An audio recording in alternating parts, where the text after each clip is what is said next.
आऊज़ु बिल्लाहि मिनश्शैतानिर्रजीम बिस्मिल्लाहिर्रहमानिर्रहीम। दियारे इश्क में अपना मुकाम पैदा कर, दियारे इश्क में अपना मुकाम पैदा कर, नया ज़माना नए सो शाम पैदा कर। जनाब सदर और मेरे अजीज़ हम मकतब साथियों, अस्सलाम वालेकुम।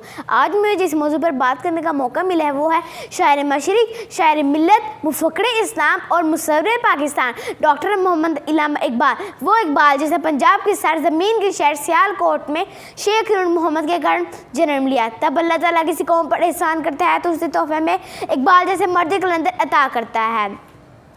हज़ारों साल नरगिस अपनी बेनूरी पे रोती है, हज़ारों साल नरगिस अपनी बेनूरी पे रोती है, बड़ी मुश्किल से होता है चमन में देदावर पैदा। इकबाल जैसी हस्ती सालों साल बाद पैदा होती हैं। इकबाल एक सच्चे आशिक रसूल थे, वो मुबल्लिग इस्लाम थे, वो मुसव्विर पाकिस्तान थे। इन सब के साथ साथ वो एक के सच्चे हमदर्द भी थे।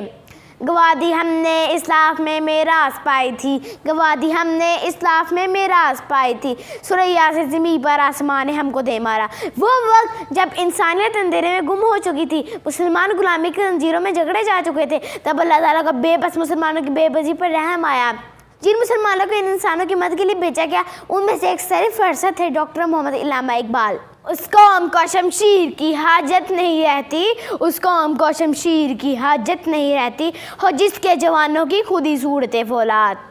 इल्लामा इकबाल ने अपनी शायरी के जरिए सोई हुई कौम को जगाया, कमज़ोर बेबस मुसलमानों को जीने का हौसला दिया, एक नई उम्मीद जगाई, पाकिस्तान का ख्वाब दिखाया। इल्लामा इकबाल ने काम कायदे-ए-आज़म के सुपुर्द कर दिया। जो शमा उन्होंने चलाई इसकी रोशनी वो खुद तो ना देख सके, लेकिन हमारे लिए एक आज़ाद वतन हासिल किया। प्यारे साथियों, अभी हमारी जिम्मेदारी है कि हम इकबाल के पैगाम को आम कर दें और अपने वतन की तरक्की के लिए बढ़ चढ़ कर हिस्सा लें। मैं अपनी तकरीर का इख्तिताम इस शेर से करना चाहूँगी। ज़मीर जाग जाता है अगर ज़िंदा हो इकबाल, ज़मीर जाग जाता है अगर ज़िंदा हो इकबाल, कभी गुनाह से पहले तो कभी गुनाह के बाद। शुक्रिया।